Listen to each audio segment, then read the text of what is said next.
the banners.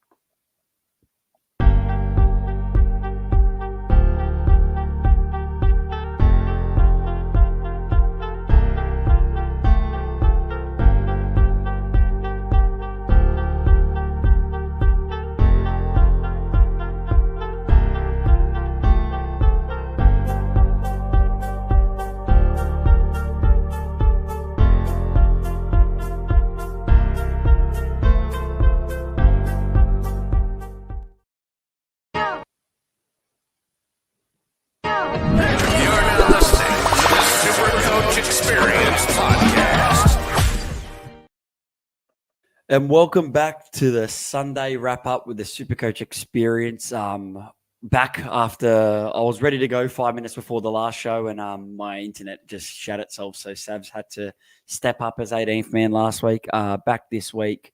What was a heartbreaking week for myself and the mighty Panthers. I thought I was done in the dumps. Trip Jacket Mafia, I was like, oh, there we go. Goodbye to my 7 cashies because I just shut the bed with my last trade. And big day today. I sat David for feeder. I played Iro over for feeder. I had Nakora and stuff that went big. Angus Crichton with a hat trick rewards me for grabbing him, although he's been average. And I'm ahead in 6 out of 7 cashies. So I think rake-wise, I'm not sure. Like, it's a really high-scoring round. I think I should stay within it, and my goal is just to stay in that top 500, so I think I will. And we go off to a big week next week. But my co-host, Jake, the coach of Kiss My Behinds, scored one less than me with 1375.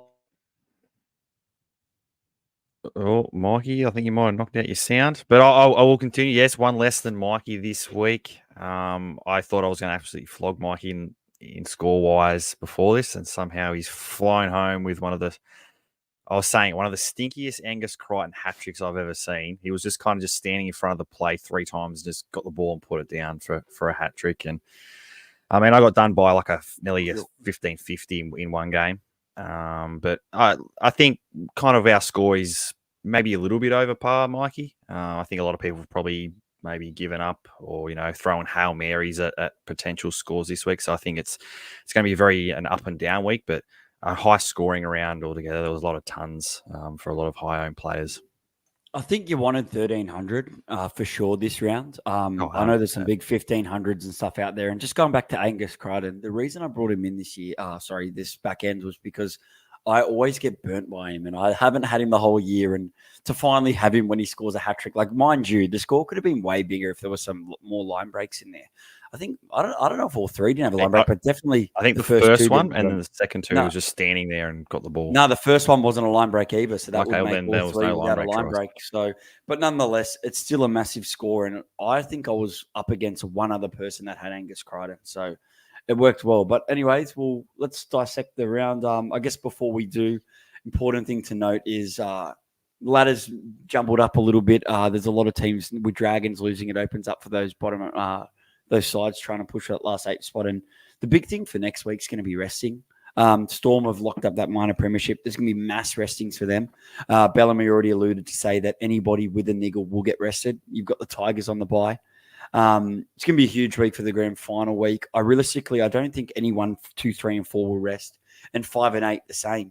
They're playing for too much. Penrith cannot drop a game. So if you jumped on Panthers players, I think that's also good because they're not going to get rested. Like, I know it wasn't good this round, but they go up against 2 big matchups, and that's the first time Penrith have lost back-to-back in a long time. So hopefully big redemption for them. But yeah, big round upcoming, Jake. Are you out of trades, or you still got one left to save yourself? I still have one. I mean, I used one I didn't want to because I didn't captain Turbo, so I went in on Karaz, who was quite ordinary. I would like to have held that trade and had it for this week, but I still got one more trade. I'm hoping a certain Cronulla halfback makes a return next week, and that looks, maybe a potential Hail Mary pick at a grand final win. But yeah, the one trade, so we'll see what happens and play it how I need to. But yeah, I like you were saying, I think the only carnage is probably going to be maybe Melbourne. I don't think other teams will really rest because they kind of need a win. I think they can kind of use that last round to rest where they know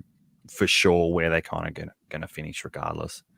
Yeah, look, one trade's better than none. Kind of spewing about my Luai trade because I wasn't doing it, and then last minute I did bring him in. I was all up for saving it and leaving it for this week when I needed, and it turns out if I just held it, played Galvin instead, I would have had an extra 23 points and a trade. But if Penrith come out and absolutely wallop the Bunnies and the Titans, can make up for it in these coming weeks. Realistically, as I said, like I do want to finish in the top 500, but I just want to take home some cash. Like if I'm not going to come in the top 10 like any of us, like I like to put my money where my mouth is and come home with a chocolate. So it's going to be a massive week.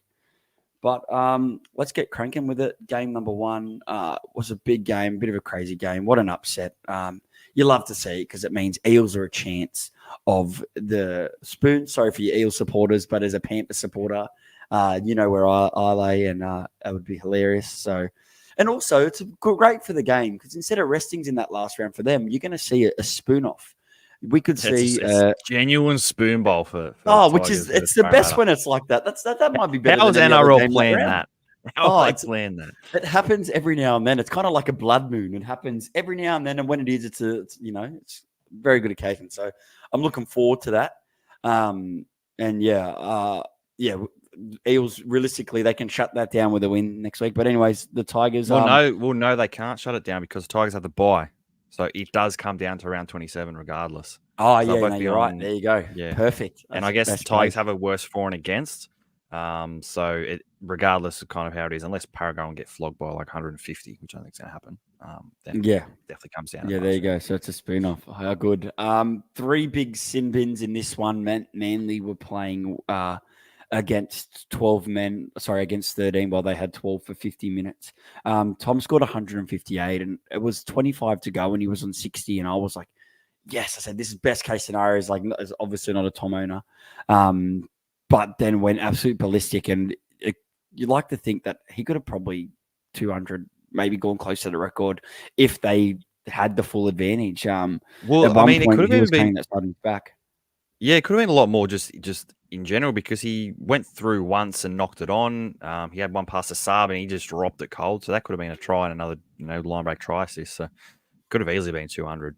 And that would have been a lot of curtains for sure for Mikey, who wasn't a non-owner. Yeah, 100%. Apart from that, like there wasn't a lot of scoring. Apart from that, like Tigers scored 34 points and Galvin on 47 was a big surprise. Finding for the guys that still have him 86, and Coruscant 81. But I guess the big thing now for those 3 ones I mentioned because they're the 3 highest owned Tigers players. They'll go on the bye next week. I know for my side, it's going to be a nervous wait to see if Cody Walker is back. I know he should be, but if he's not back against the Panthers, I could be without a half in 5'8", which would be really shit, but it is what it is. And Manly, Garrick with a 61, Olkalatu with a 58. And now Manly come up with a tough matchup against the Bulldogs where they both need to win it, but the Doggies are a good chance. Like if one of these top 4 sides drop a game, they have a chance to make use of it. I know their 4 against is not good, but the Doggies are just playing good footy. So it's going to make it interesting. I think maybe it's going to be a week where Tom owners will look to do something else in their captaincy options as the Doggies defense is the best in the comp. So I'm looking forward to that because it's not 2 things I have to worry about. While this week you flip over sides to I think it's more so a Turbo versus Ponga camp, and the Ponga camp this week will be very excited with the Knights matchup. 100%. So yeah, let's. Major. I actually clicked it. So let's go. Derek Peters there, 1547. Turbo, Yo, Tupou, Hughes, Crichton, Oro, Tons, and Teddy Captain. Great pods in there. So good. Yeah, Yo and Tupou, good ones. Yeah, great pods. Let's flick over. Apart from that, I guess the low light. Daly Cherry Evans was the most traded in play this week at 13,000. He scored 40. I was on with Barnesy last week and we went over and ranked our options and we ranked Hughes number 4 as the best person to bring in and he scored the highest. But it wasn't that I don't think he could score massive. It was the fact that I thought he'd get rested. So I think he wanted to pick a half that played 3 weeks. This was big. I know my half ended up scoring less than Cherry, but still with how high owned Cherry is and now some tougher matchups. Good for bad for owners, good for non-owners for this week.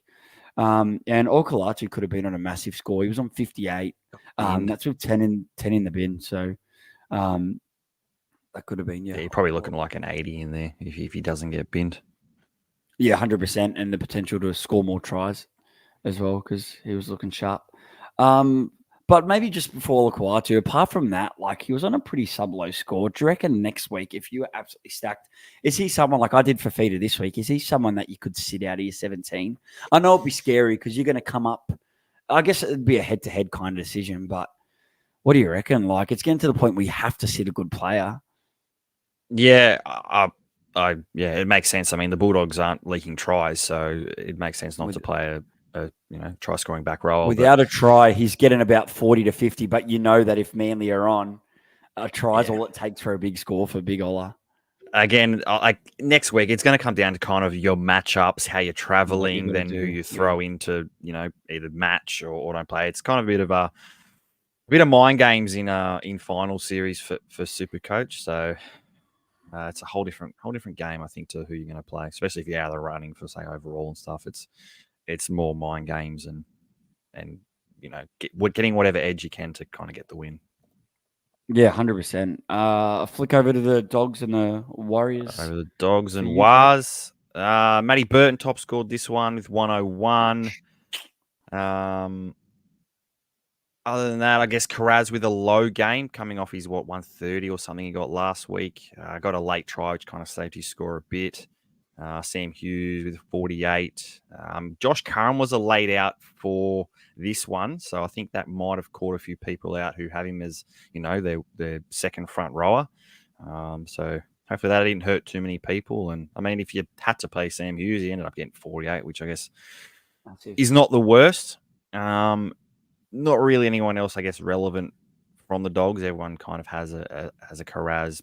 Burton, potentially was an option for some people to go in your halfback options for Cleary. He would have been, the second best option, it turns out. The Warriors, Fanua Blake, 77, top scored this one. Mitchy Barnett, 41. It's a couple of lowish scores for him. He played, I think, almost all of this game on the edge. Those that paid a premium for him, was like 800K, are kind of, kicking themselves a bit because his last couple of games, Mikey, he's really on the down. Yeah, I think this one, he was flicked to the edge. I swear he played second row.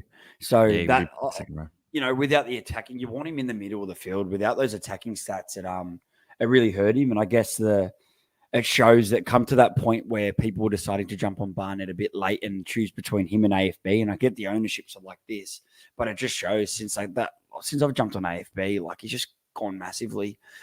His ticket's been pretty big, and just coming up against him, especially in head-to-heads, when you know that he's in and around the ball, it's scary. The Warriors, who are they playing? They're versus the Sharks next week. Yeah, there you go, and that's at Shark Park. So, but then again, I like AFB against the Sharks just to give them a little bit of taste of what's to come. Oh yeah, them. I'll be excited. Yeah. I can't wait for him to cross over for a try. Oh, I know. I guess you're plenty of it next year at Shark Park. Yeah, I guess you're just lucky that Fisher Harris decided to leave after. Otherwise, we might have made a big play for him. Yes, thank goodness for that one. But I mean, not much else. I mean, in terms of the Warriors, people only really have AFB or Barnett at this point. And against the Sharks next week, I don't think you'll be looking at bringing anyone in, considering they do have the bye in round 27. So not really much to look at in terms of options going forward. Could you agree, Mikey? Yeah, I agree with you too. And I guess more so from here, we're assuming a lot of people don't have trades, but some people do. And I guess if we kind of like a pod play, if, most of you are chasing head-to-head glory, save that trade for someone with the best matchup next week. Like Jake was saying, like Nico Hines can be an option if you've held on to Cleary. Like next week, don't worry about the round after. If you're trying to win cashies or your head-to-heads, just make the best trade you can for that round. And yeah, I don't really seeing any of them in the Warriors-Dogs game. I think you'd want to target, the Panthers, the Roosters, the Sharks, versus the Bunnies, whoever has the Roosters versus the Raiders. Yeah. Even though they were great this week, but the Sharks versus the Warriors. The Knights are playing the Titans, who are league for fun. Titans now at McDonald Jones, where they statistically score better. So there's some big ones. Let's go over to probably another dud. I wouldn't say dud game, but like not really much. SuperCoach irrelevant game. Yeah, I guess the big thing though with the Broncos, and I said when you're making your trades, you need to target players that are still in the running for the 8 because they got more to play for. And all of a sudden, the Broncos, with their for and against, and the Dragons losing today, they have a genuine shot. They play the Dolphins this week, which is going to basically be whoever loses drops out, whoever wins stays alive. And the Broncos for and against is better. That puts them in a better shot. Now all of a sudden. And then Broncos play the Storm next week, and the Storm could rest yet again. I'd say if they win this week with all the restings, they probably rest again, unless he wants to work on combos. Like, who knows with Bellamy? But yeah, the Broncos have a shot. Adam Reynolds, massive 122. If you went in this week as a halfback, well done, big score. Tristan Saylor had a massive game. Cobbo, look, they already jumped on Jensen. If you jumped on Jensen cheap, I know I talked some shit a couple of weeks back, but hey, it's turning out to be a pretty good trade for now. Like that's a massive in your front row for him. I'm flicking over to the Eels. Often Gowie 90, Supercoach irrelevant. Gutho 72. I wouldn't say Supercoach irrelevant, but with the other fullbacks there, I'd pretty much put a line through him. And yeah, no one else really to target. I guess just the thing is you expected Dylan Brown to have a big game in this one if you had him. And yeah, been pretty cold on Dylan Brown, and he got a 40 there. So, and Cardi 46. I'd say that's both disappointing. Yeah, I mean Dylan Brown, he's had a very down year, I guess, for his teams. But like you can put that down to Parramatta being bad. I mean, when their teams right down the bottom, you expect their halves to not be scoring as well, and I guess Moses has something to do with that. But very down year. A lot of people kind of relying on Dylan Brown, on the run home, and I mean he's really failed. I mean, Brown and Galvin owners, Galvin's kind of been the pick of them, and now next week you're going to be forcing Dylan Brown to play regardless. So, well, yeah, that is SuperCoach. There's no one really else to flick to in this one. Let's go over, which I'm happy you can talk about this one. No, Mikey, you missed out last week. You missed out last week. You can talk about You can talk about Penrith loss because you don't talk about them a lot. I know. And as I said, back to back as well, losses, which is rare for Panthers. And another rare stat is for them that they had it like 65% possession and they lost. Look. As a Panthers fan, I didn't think they played super bad. I just thought they struggled to ice opportunities, and it was there. Even like, let's talk about Luai was the third most brought in this week, 24. He was brought in by a stack of players. I'm trying to find it. I can't find it. But anyways, he was brought in by, there you go, 4,000. 4,500. Still puts him as a pod. But I think that's going to fuel him up for next week. If I had that trade, I think Panthers are a big target next week, and I think Luai becomes a perfect VC pod next week. I also like Brian To'o. He just hasn't been getting quality service, and they haven't been giving him the ball. But he had a massive running game that saw him nudge to 47.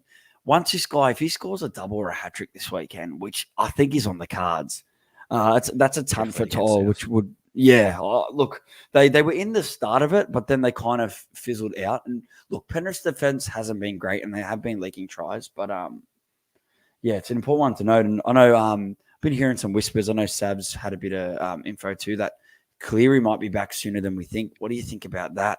I don't think they risk it. I think they need him. Like if we can, I think Cleary, Ivan would back his side to get in the top 4, and if they do, he would want to have Nathan for quarters. He wouldn't want to risk him coming back underdone and be out for the final series. There's no point. Yeah, there's no point bringing him back anything less than 100%. Injury past, like these next 2 games are not going to be important in the scheme of things when finals games are must win into the grand final. So yeah, I don't think he's going to be rushing him back. I think he'll be looking at him for the finals. Yeah, 100%. Isaiah Yeo, what a pod. He could be a sneaky one too if you need a second rower. 6'14", I like him. Dane Laurie, another big score. He makes so many mistakes. I reckon he'll get hooked from the wing next week. Paul Alamotti was on the reserves. I reckon Paul was great. Defensive-wise was good. Yeah. I think he'll come back next week, and maybe if they want him in center, they could have Casey on the wing. I'm not too sure how they do it, but I know that might sound like a big call. They might even shift Dane to 5'8". Like I'm not too sure, but there'll be some changes next week, I think, with back-to-back losses and the fact that they've got also Jesse McLean back as well. Like they've got and Taruva, so they've got a plethora of options. So I'd be surprised if Laurie just keeps his wing, even though he's scoring well. He's just struggling with kickbacks and errors. So I think it'd be interesting. Whoever's on this wing, I'd like to have a winger from Penrith this week for sure. And apart from that, if you jumped on Edwards, I know not a good week to jump on Edwards. He only got 56. Over to the Raiders, and Tapane just seems, the premium option, 98. Massive game from him. Try assist in this one. And realistically, not having Tapane at this point is starting to hurt because the Raiders bounce back. Are they still a statistical chance of making the 8 if they win the next two? They are, yes, a very slim statistical chance, but any chance is a chance. So, I mean, keep winning and something might fall your way, a couple of voodoo things, flip some coins, whatever luck you can do to get your way, and maybe the Raiders might find themselves in 8th. But I think they have to upset the Roosters. Yeah, there's so many teams kind of, battling around for that position. I can't see everything going their way. No, I can't. I would love a Roosters upset as a Panthers fan, obviously. And so would I as a Sharks fan. We can get the Roosters Raiders. I know we're not talking about the Roosters yet, but that Roosters Raiders matchup is exciting in a sense for. I don't know if Teddy's just a straight and out captain here. Like I know he still would be, but I think next round opens up a little bit because you might be able to go that pod route to win your matchups. Because I think that might seem like an easy matchup, but if Raiders turn up how they did against Penrith, like they can restrict some points, or they could show up how they did against the Cowboys and get wiped. So it's hard to pick, but I guess as it comes to next week, Jake, you want to be picking the plays of high percentage chances of going big, right? Yeah. You can't be going a kind of, a player that's might score an 80 as a best case scenario. You need someone that can go big because if there's no game after this one. If in SuperCoach, if you're in a final, you've got to throw it all out there. 100%. And I don't really think there's many Raiders you target. I guess the other burner for me with the Raiders winning is Starling got sacked to the bench. He didn't play 20 minutes, so he did come on early, and I couldn't even change my trade because Walker wasn't playing. So I would have been tempted to probably pull out Luai here and buy Hooker. I'm not sure who I would have bought, but I would have thought of doing that on my final trade instead because now I know I have 2 weeks to deal with this and I have a low Hooker that I've got to deal with. I don't think the Raiders will change. So although it was a good move, it's now it's hurting me now. Hit you at the wrong time. It has hit me at the wrong time, but I still managed to win majority this week with it. So, but it could come down to next week and burning me. But look, if you made your final, congratulations because you've cashed. Most of them pay second place, some don't, but we do. If you got in any of ours, I think ours do. Yeah. And Jake, that means you get to talk about the next two. Mate. Melbourne Storm, absolutely giving it to the Dolphins. This one was the Jerome Hughes and Harry Grant show. If you had both of these guys, you probably won your SuperCoach prelim. I got done by Paps. Oh, right. Yeah, Paps as well with a ton as well. But I mean, these two pretty highly owned, involved in everything, and I guess. The only issue is, a lot of rumors about Melbourne kind of resting a lot of their players. And, I mean, Harry Grant and Munster both came off early in this one. So, I don't know, they've already sewn up my premiership. So, the big one out of this game is next week. It's a trip up to North Queensland. It's not a very fun trip up to North Queensland. Pretty far for those in Melbourne. So, this is the one that we've heard rumors that they are resting. So, how many can they rest? How many can they rest? And I think it'd be huge if someone like Hughes doesn't get rested. Everyone's like, yeah, but I don't know how many can they. That's the big question. Like, I think for sure Harry Grant gets rested. Paps 100% get rested. Katoa had a rest last week. They can't rest everyone, can they? Like, we don't know. Like. I guess, it's going to be interesting. We'll find out Tuesday, I think, would be the ones. And, it could come out that they're all playing and they're going to rest in the last round. Just before we move on, Jake, Smith is lying to us. You're going to know what I'm going to here. And I just want to go back a few weeks where a certain guy that we know made a trade. And he made a trade that many people tried to stop him from doing. Myself, you, Tim. and he brought in DCE. And this week, 132 by Jerome Hughes. And yes, we're talking about you, Savs. And DCE 40. Like, I understand Hughes is going to get rested now, but that's a kick in the guts this week. If Hughes doesn't get rested next week and Hughes is playing, then all of a sudden it becomes an absolutely turmoil move. But look, hey, I made some bad moves too, but you shadowed me for the Starling move last week, so this is just a bit of revenge. So, what do you think, Jake? Oh, yeah, I mean, we all said the same thing. It was kind of a throwing all your eggs in a basket that had holes in it to begin with. So, it was a silly move, but you can't kind of go back and say hindsight move. Look what happens now. I mean, it could have turned out the exact opposite. So it just got to hurts live with this that week one. in matchups. Like, I'm sure he would have lost a matchup to a Hughes versus DCE, and that's what would have hurt more, I think, selling someone that's handed you a loss. But that's the game of SuperCoach. Yes. So, I mean, Tuesday, it's just going to be a wait and see on what gets rest of the Storm, and hopefully you have enough depth. I think depth is going to be pretty important in the finals for those that have a lot of Storm. So we'll see. But Harry Grant and Hughes, they were pretty much prelim winners this week. On the Dolphins side, I mean, not many people have Dolphins players. Asako with a stinky 20.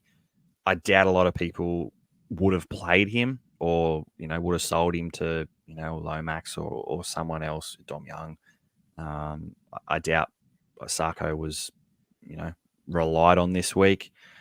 Herbie Farmworth, I didn't play him this week, but a 62 in a well-beaten side is, pretty decent. He's an offloading machine, so not a bad score. But, I mean, they were flogged in this one, the Dolphins, and I guess they have a must-win game next week against the Broncos. So I guess not too much to come out of this game. Yeah. I mean, well, in terms of the Dolphins, because Melbourne's going to be pretty important come next week. Yeah, 100%. And you can cover the next one, Jake. Oh yes, I see. Yep. So I get to talk about the last game. That's good. Newcastle Knights and the Rabbitohs.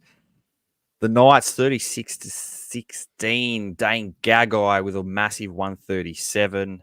He kind of does this every year. He has these big games, big pod, just is owned by nobody. And he averages something ridiculous every year. Like, what's he averaging at the moment?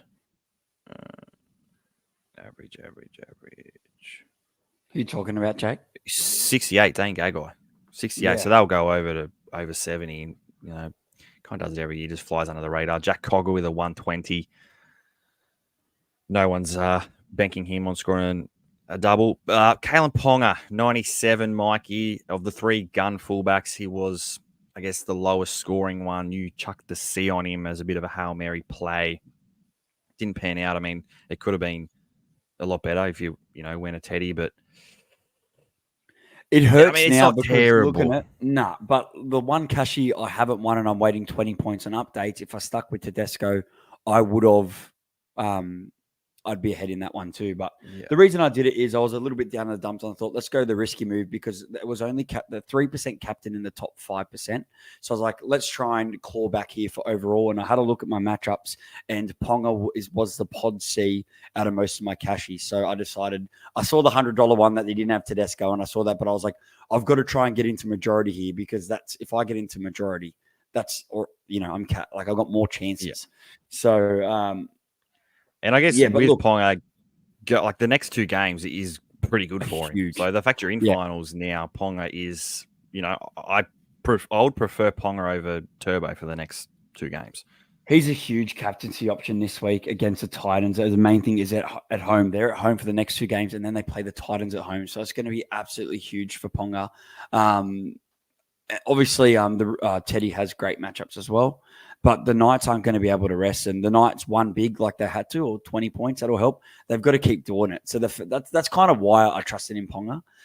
Just the thing is, he jumped like 40 points in one play or line break. Then he set up a try and he boosted up. Realistically, he got that 97 fairly easy. And there wasn't tries and there wasn't many try assists in there.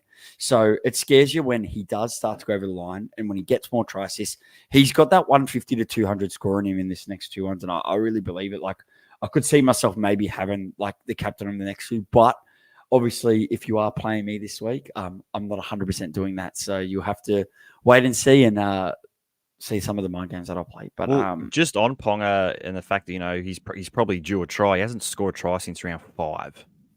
So he's due some tries. He probably comes out next week and scores a hat trick. So if I know this will be a popular. Would love having Ponga.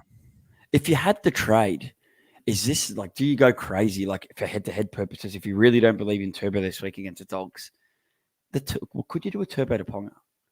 I know that's going to be done. If I had 2 trades, I think so. Yes, I think Ponga he could go berserk, and I mean the Dogs are not conceding points. So where's Tom can still. He can still do it. Tom can score big. So I don't know if I would do it for sure. I'd only do that trade if I could see how I'm going into head-to-head, and if I'm versing a Ponga captain, then use those trades to nullify. If you've got that trade, sit it there. Especially if you know people that are out. And back onto Gagai, I think if you wanted a centre wing this week with their last 2 matchups, I think he'd be nearly at the top of my list after we've seen what he can do. And they favoured that side again. And Ponga wasn't. The Ponga keeps switching sides, but while they're favouring that side, I think he's a super pod. And, as I said, use those trades on matchups for next week, and he ticks all the boxes. So I really like 100%, mate. He absolutely ticks all the boxes. Marzu and other stinky games, 38. Like you said, they've just gone right for the last couple of weeks. So I guess, he's had 2 good matchups and they just haven't worked out for him. Maybe the matchup next week works out for him, but we'll see. What have we got? Lold. And we talked about how Turbo kept his TES for Manly second try and Ponga didn't get it for the same thing in Knights game. I didn't see the Knights one, but I do know that the Turbo one that he's talking about where Cooler kind of ran, an extra 10 meters. But I don't know. Look, Tom always gets I didn't think he'd get it. I thought on that one, I get what he's saying with the Tom one because I think Tom should have had one taken off. I don't think Ponga's was, and I think Tom should have had one taken off. And I'm not just saying that as a Ponga owner. I think they both shouldn't have been. The fact that one is and one's different is what pisses people off, because that 12 points could have lost someone something too, which is huge. And I thought it was 50-50. You've seen him be awarded before, and the fact that I thought that he wouldn't get it and Tom didn't. So I agree with you, Lyle. And were you talking about Marju just before with the subpar scores? Yeah, just Marju being ordinary last. He's hard. He's too scary not to play, but because if Ponga has a massive game and Flick's left that whole game and gets 2 tries, especially with their matchups, he's too scary not to play because he's scoring about 40 without those tries. And if he gets those tries 70 to 100, and he can score a hat trick. So too hard not to play Greg with the matchups coming up. He scares me. Yeah, I get what you mean. He's kind of like Ponga. He's kind of due that massive. Although, if you believe that he's not going to score a try, sitting him could be huge for your head-to-head. But it's just you got to try and block out. What are the things that are going to harm you the most, and try and minimize your risk. And that's the best way you can set yourself up for winning. Sometimes you just don't have a chance, but you've got to do everything in your power to give yourself a chance, if that makes sense. And I guess we'll quickly go through South on the other side. Cam Murray was 73. He's facing suspension till the end of the year, so he's kind of done. But I mean, Damien Cooks and Cody Walker probably the only South players that people have. Oh, actually, Colin Matangi with a poor game this one. So, I mean, they're kind of just counting until their season's kind of done. They've kind of had enough. I guess they will probably, turn up in the Roosters game, Derby game. But, yeah, I mean, I wouldn't be bringing in any South players, put it that way. Yeah, 100%. And Lyle just added a bit to people who score the games. Are they able to play the game? Look, I'm not sure if they are, but one thing I do know, like people like Dave Campbell, Sankster and that, if they won it, I don't think they can win the money. But obviously they just play it. I'm pretty sure that is a rule. Yeah, but they don't score. So those guys don't score. No, they don't score. I wonder if the guys that score can play. Surely they've got that rule in there. But even if they say they were playing, it wouldn't be able to go anywhere. They wouldn't be able to make money off it if they did win. But then again, if they were allowed to, that wouldn't stop them from playing cashies on the side, would it? That's a very interesting take, but we're not raising any of that stuff, Mikey. No, we're not raising. I know. We're not raising any of that. We're just going to say we plead the fifth. They're not. They're not. They're not playing. All right, so over the first game Sunday, which nearly saved a lot of your cashies, Mikey. Well, pretty much did save almost all. It did. Look, I would have been happy for Tedesco just to go like 70, 80, which it was looking like that. But you were just waiting for Titans because Titans will give them a run, but you're just waiting for them to lower the gates and open the floodgates, and they did that. I think Angus Crichton's stat of in day games, his average is huge, and I was hoping for a big one. And man, he's got the bold shaved head, and it's the haircut, man. It's the haircut. We're going quicker, scored the hat trick. Yeah, and look, we're waiting for an Angus Crichton hat trick. It's been a while, and here it was, 121. Could have been so much bigger, but hey, we'll take it. 123, another massive pod for the run home with their 2 draws. If you don't have too many Roosters, I really like Tupou as well. Tedesco with 117. Does he go up or down? Like, who knows? Nah, I mean, he's not really owed anything. I think he's kind of scored it where he is. Yeah. So realistically, the play this week obviously was captaining Tom because he's bridged 40 points ahead of them, but him and Poggen not as much. Tupanua had the game of his life. He had such a good game, 90, 97, and just shows the Roosters can still really score big. I guess JWH getting sin pinned in his 300th was always going to happen, and that now probably opens the door for Terrell May to maybe tick up a little bit. I know myself, I would need to play him in round 27 when I have AFB on the bye. But apart from that, Roosters-wise, Young scored 33. I know, great for you, Jake, as a non-owner, but it could have been so much more. If he scored one more try, I would have won my multi, so I was very upset about that. And Joey Manu 37. I said I was not hot on the Joey Manu bringings. He was good last week, but yeah, they favoured that left side because they were having so much success. That's just how it is. It's like either going to be that left side that scored massive or the right. So Roosters are a good side, and I'll just keep peppering whichever side's going to give them the most opportunity. And over to the Titans, Cam Pereira, another massive score. What about his try when he burned pretty much the whole team, but ran straight past Dom Young?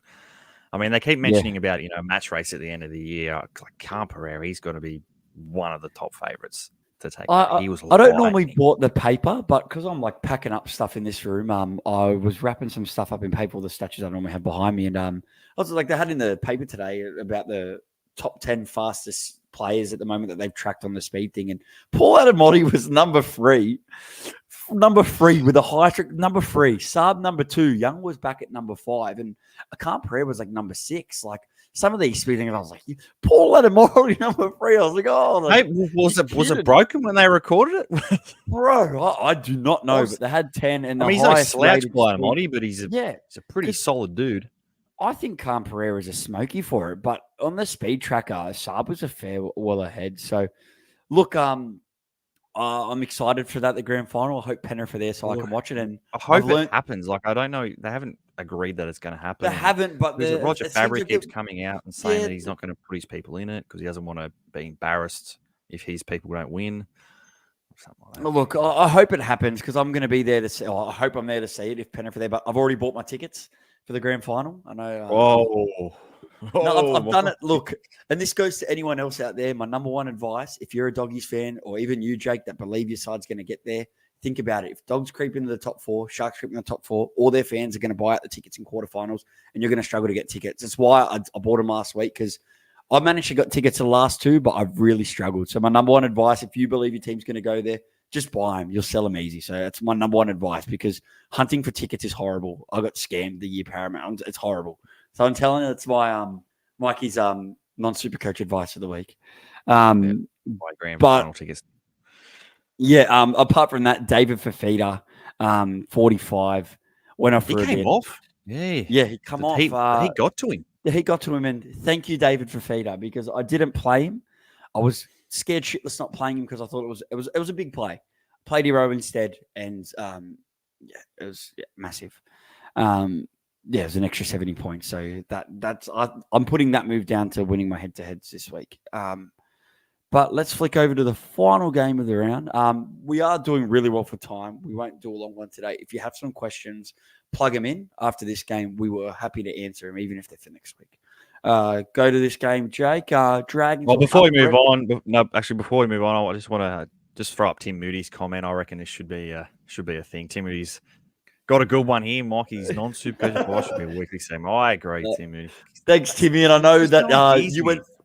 went through the turmoil last year with me getting tickets, and you know what it was like. And I refused. Also, too, another one to add on to this advice: grandstand tickets at Acor aren't good.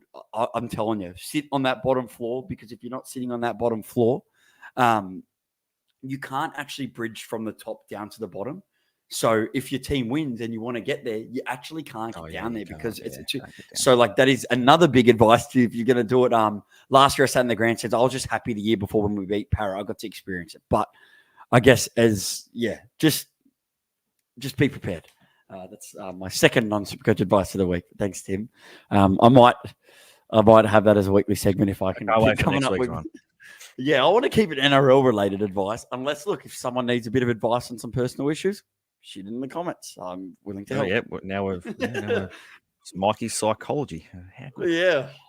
Anyways, go for it, Jake. So, on to the last game. Back to SuperCoach. The Sharkies 38-10. KO Iro, or as our fearless leader calls him, the Canoe. 110. What a week to have if we had those canoe hats, man. I'd be repping that canoe hat this week, man. Shout out to him. For the last month, he's been insane. Unbelievable. I think this is his fourth score in a row over 80.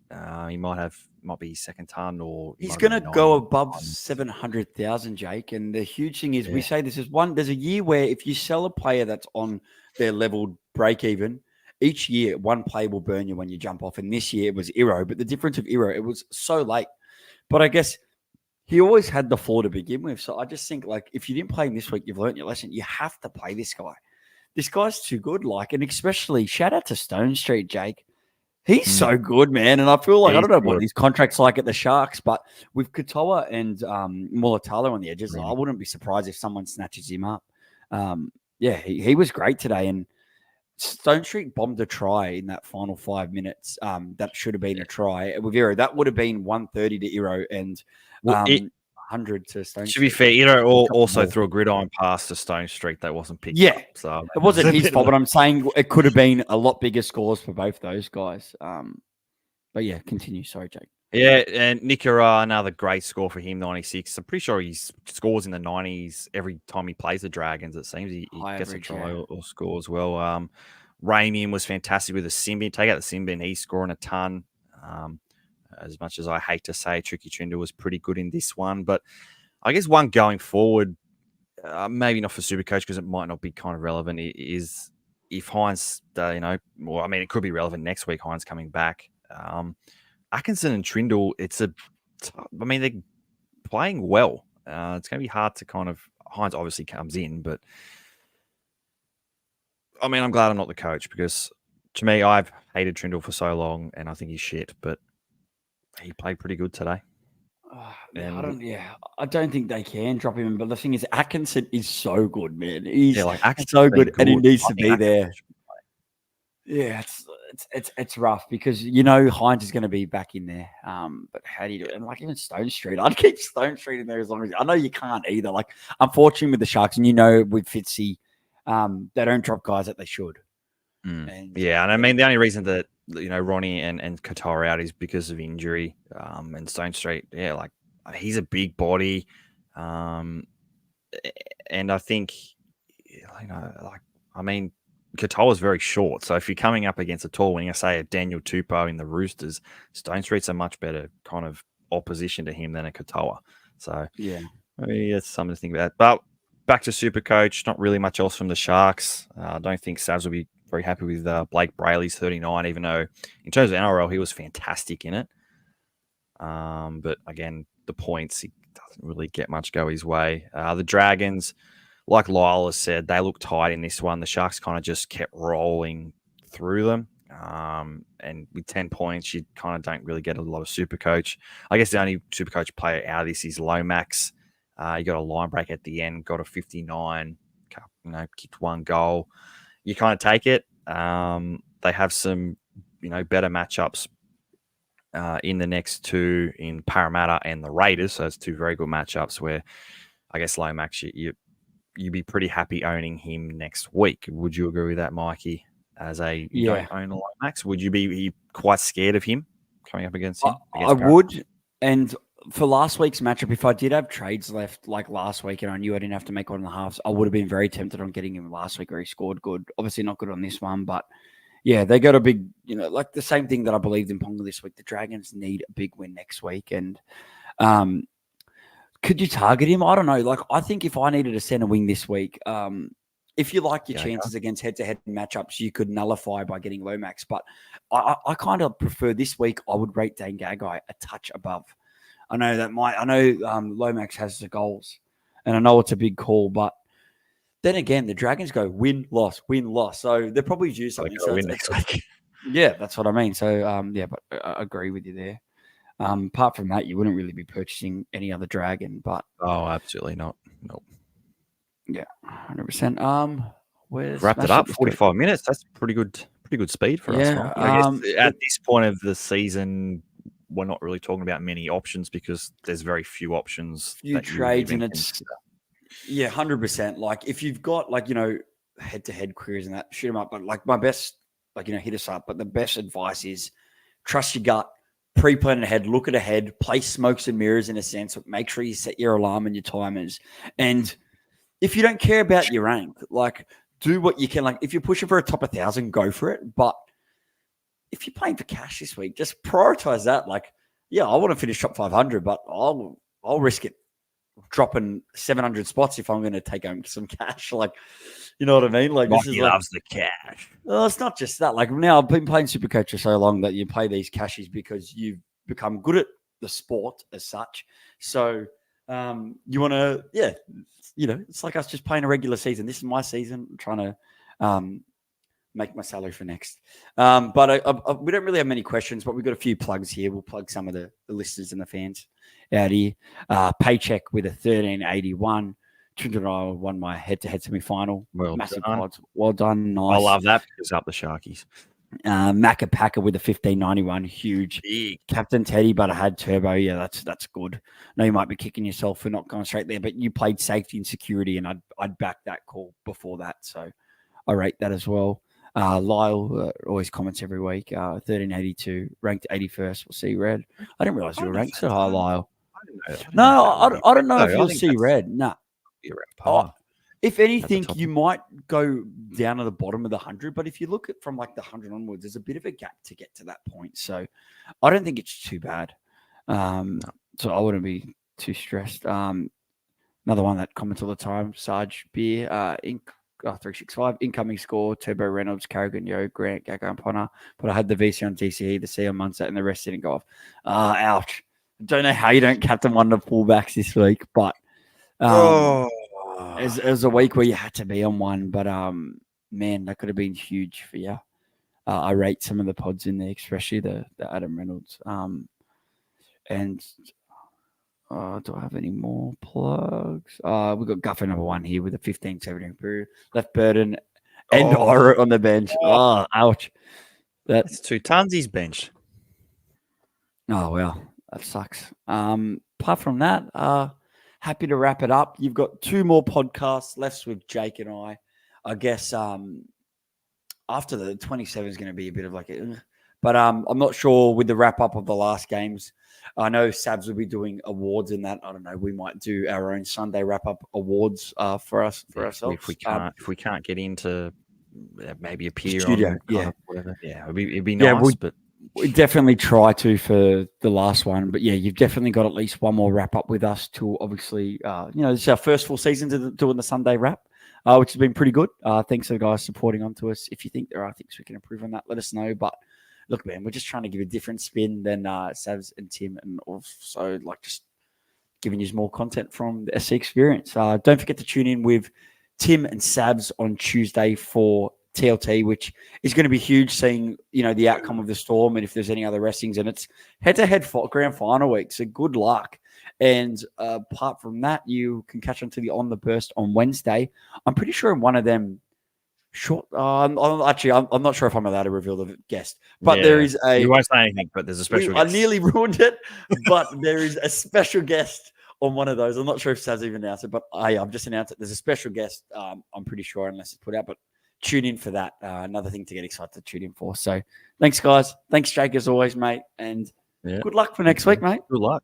Good luck. You too, man. Good luck to everyone else. Yeah, good luck for everyone else. Good luck for seeing where you go in the ranks tomorrow. Catch us. Peace.